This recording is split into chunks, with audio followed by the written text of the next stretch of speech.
Good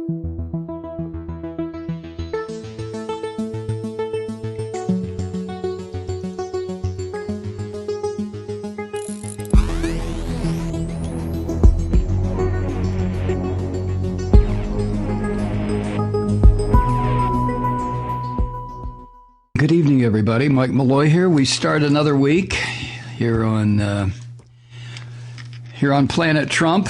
Who thought that this King Rat would respect what the American people decided and fire his ass? I mean, is there anybody out there? Let me see a show of hands. Anybody who thought that Trump would gracefully acknowledge that America doesn't want him anymore, at least the majority of Americans don't want him anymore, and it's time for him to go? Show of hands, please. Who thought that would happen? I don't see any hands. I don't see a single hand. Well, that's because after 4 years of this bastard, we fully understand his mental mechanisms, his emotional and psychological deterioration, right? So what we're left with, inside the nest where King Rat resides, there is, according to all published reports, there's zero expectation that steps toward a transition will move ahead until King Rat acknowledges that he has, in fact, lost, or the U.S. government, I'm not sure what agency, finally and formally declares Joe Biden the next president of the United States. I don't know where that declaration comes from, but I know that it is required. Anyway, according to reports I have here, an administration official who works deep in the nest of King Rat, who's involved in the effort to get the transition going, this person said, well, there haven't been explicit instructions from King Rat or any of his senior aides, that would include his totally insane sons and daughter and son-in-law. No instructions on how to proceed. It is still the understanding among some of these people that no steps to accommodate Joe Biden's team are to be taken until King Rat signals that he will in fact concede. This is what I don't understand. What is the power that this useless pig, Donald Trump, exerts over these people? Over the people who work closely with him? I can understand to a degree, not very much of a degree, but to a degree about why his insane sons and his crazy, almost incestuous daughter, why they support him. I can almost understand it. But seriously, if you had a father like this thug, would you go to these extremes to support his insanity? Well, maybe you would. But I don't understand how anybody else, especially in the government of the United States, can possibly not walk up to this son of a bitch and just say to him point blank, look him in the eye, and just say, yo, Mr. President, it's over. Set in motion whatever you have to set in motion to end this charade. You're out. You lost. LOST. Time to go. Hit the road, Jack. Hey, na. Goodbye. But nobody will.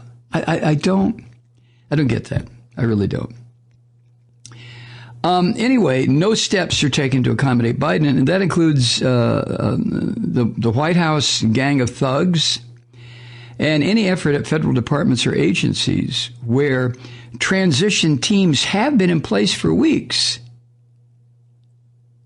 but are now in some sort of holding pattern, waiting for King Rat to enter into the world of reality, which he's not going to. You know that as well as I do. I still maintain this is going to be a forced ejection of this slimy son of a bitch out of the White House, but we'll have to see. Anyway, according to CNN, while a team inside the West Wing has begun taking the legally required steps for transition ahead of the election, they already did that. Officials said that work is now on hold because King Rat continues to scream, "They stole it from me. Fraud, fraud." And as far as King Rat himself, reports indicate that he's only been vaguely aware, if aware at all, of the work that his administration was doing toward a transition over the past several months. I mean, this is just SOP. This is what you do. You're a presidential administration team, let's say, and there's an election coming, and you know it's going to be close. You don't know which way it's going to go, but for the sake of a continuity of government, you began putting together a transition team to facilitate the changes that have to take place when one administration is told it's over and a new administration is told it's beginning. It's just how part of how a democracy works. But Trump doesn't run a democratic government. He runs a dictatorship, a total authoritarian dictatorship. Has it come to fruition out here in the real world yet? Not quite. Has it come to fruition inside this twisted son of a bitch's mind? Oh, yeah. Oh, yeah. So there are clashing realities here. And whenever Trump's reality clashes with real reality, you know what the result is going to be. Trump's reality prevails in his mind and among his close circle and not so close circle of willing sycophants and fillators. They do what this crazy bastard says to do. Unbelievable. Unbelievable. Now, the team inside the White House, who's been trying to organize orderly transition, has been led by Deputy Chief of Staff for Policy Coordination, that's his title, Chris Liddell, who's a close ally of the little Nazi Jew son-in-law, Jared Kushner.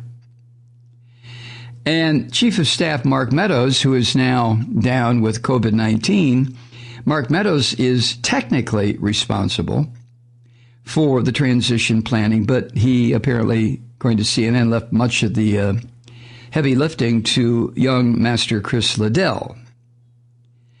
But even if the Orange Rat acknowledges his loss, officials question whether the rat would participate in any transition efforts, even the symbolic ones, as every president has done, and that's meeting in the Oval Office with your successor. And quick pop quiz. You get points for this. Yes or no? It's very easy. Has an invitation from Trump yet been extended to Joe Biden for such a meeting?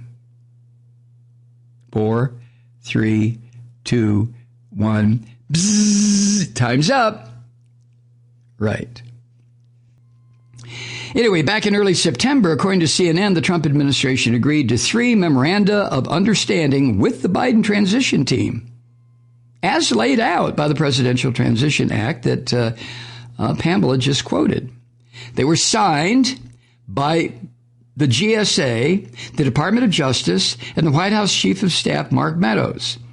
And at that time, about $9.5 million was allocated to the Biden transition team for pre-election services, which the Biden team continues to receive.